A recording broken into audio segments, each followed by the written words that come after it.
Par défaut, l'obligation est pure et simple. Elle n'est donc pas affectée de modalité. Par leur liberté contractuelle, les parties peuvent toutefois choisir de rendre l'obligation conditionnelle.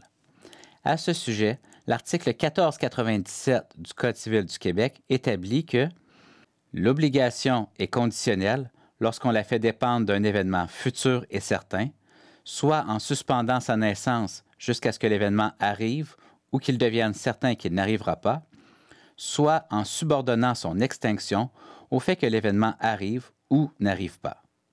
L'article 1497 prévoit donc deux types de conditions différentes, soit la condition suspensive et la condition extinctive. La condition suspensive fait dépendre la naissance de l'obligation à un événement, alors que la condition résolutoire subordonne l'extinction de l'obligation à un événement. Avant d'étudier les exigences de validité liées à l'événement lui-même, regardons les effets de la condition accomplie.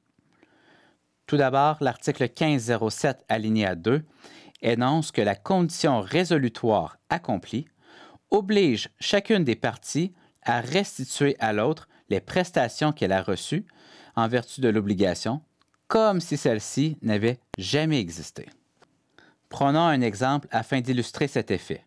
J'achète votre cheval le 2 mai. Le contrat stipule que si le cheval perd la course du 4 mai, la vente sera toutefois résolue. De cette manière, si le cheval remporte la course, la condition n'est pas accomplie et la vente est parfaite. Par contre, si le cheval perd la course, la condition devient alors accomplie. Elle produit son effet résolutoire, c'est-à-dire que la vente sera résolue, entraînant ainsi un effet rétroactif. Les parties devront par la suite procéder à la restitution des prestations selon les articles 1699 à 1707 du Code civil du Québec. À titre d'acheteur, je devrai remettre au vendeur le cheval et le vendeur devra me remettre mon argent.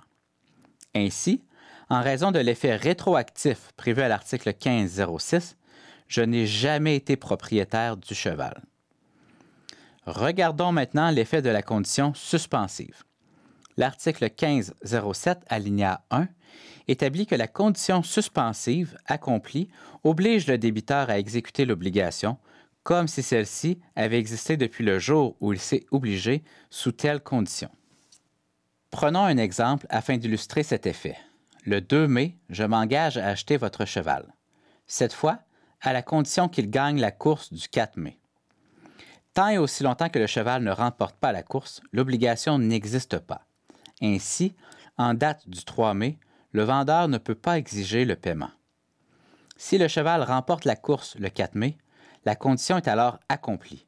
L'obligation naît à ce moment et à titre de débiteur, je dois exécuter l'obligation comme si elle avait existé depuis le 2 mai. Je dois payer le vendeur.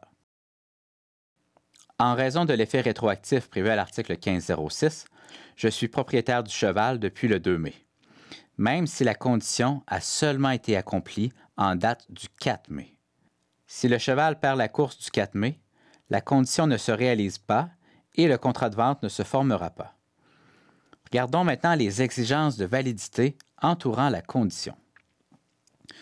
Tout d'abord, il doit s'agir d'un événement futur et incertain. Cet événement doit être possible, ni contraire à la loi ou à l'ordre public. Enfin, la condition ne doit pas être purement potestative. D'abord, l'article 1497 prévoit que l'événement doit être futur. Autrement, il ne s'agit pas d'une condition. À ce sujet, l'article 1498 prévoit « n'est pas conditionnelle l'obligation dont la naissance ou l'extinction dépend d'un événement qui, à l'insu des parties, est déjà arrivé au moment où le débiteur s'est obligé sous condition. » S'il s'agit d'une condition suspensive, cela n'affecte pas la validité du contrat. C'est comme si le contrat ne contenait pas cette condition suspensive. L'obligation est alors pure et simple. Les obligations des parties sont donc exigibles. Toutefois, s'il s'agit d'une condition résolutoire, l'obligation ne s'est alors jamais formée. Deuxième exigence, l'événement doit être incertain. Cette exigence est prévue à l'article 1497. Si le contrat prévoit que l'acheteur devra payer seulement au décès du vendeur, il ne s'agit pas d'une condition, car la mort est certaine. Il s'agit plutôt d'un terme.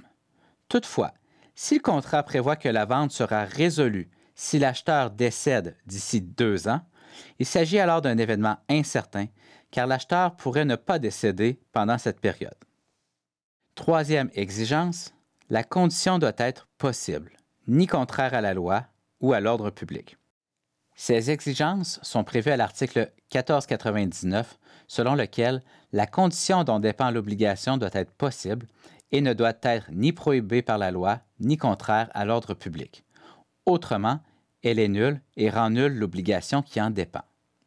Enfin, il existe une exigence additionnelle pour ce qui est de la condition suspensive. Elle ne doit pas être purement potestative. Cette exigence est prévue à l'article 1500. L'obligation dont la naissance dépend d'une condition qui relève de la seule discrétion du débiteur est nulle. Mais si la condition consiste à faire ou à ne pas faire quelque chose, quoique cela relève de sa discrétion, l'obligation est valable. La condition qui relève de l'unique discrétion du débiteur est dite une condition purement potestative. Cette condition n'est pas valide. La condition est dite purement potestative lorsqu'elle dépend de l'unique caprice du débiteur.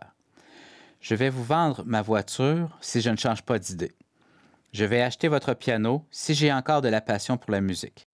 Je vais louer votre vélo si je décide de me remettre en forme. Dans tous ces cas, l'engagement du débiteur n'est pas suffisamment ferme pour faire naître une obligation. Cependant, si la condition relève à la fois de la discrétion du débiteur et de circonstances indépendantes, l'obligation est valable. La condition est alors dite simplement potestative. Je vais vous vendre ma voiture si j'obtiens cet emploi dans une autre ville. Je vais louer votre vélo si mon médecin m'autorise à reprendre mon entraînement. Dans ces deux exemples, la réalisation de l'événement dépend en partie de la volonté du débiteur, mais elle dépend aussi de circonstances indépendantes de sa volonté. Soulignons que seulement l'obligation qui relève de la seule discrétion du débiteur est nulle. A contrario, l'obligation qui relève de la seule discrétion du créancier est valide. En voici quelques exemples. Si vous le voulez, je vais vous vendre ma voiture pour la somme de 30 000 $. Si vous le voulez, je vais vous prêter mon chien pour le tournage de votre film au mois de mai. Si vous le voulez, je vais peindre votre salon pour la somme de 1 000 $. Si vous le voulez, je vais entreposer votre bateau cet hiver dans mon garage pour la somme de 1 000 $. En terminant, je vous rappelle les différents effets de la condition.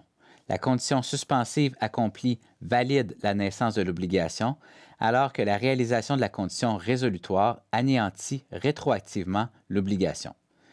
À noter qu'il est possible de trouver ces deux types de conditions dans un même contrat.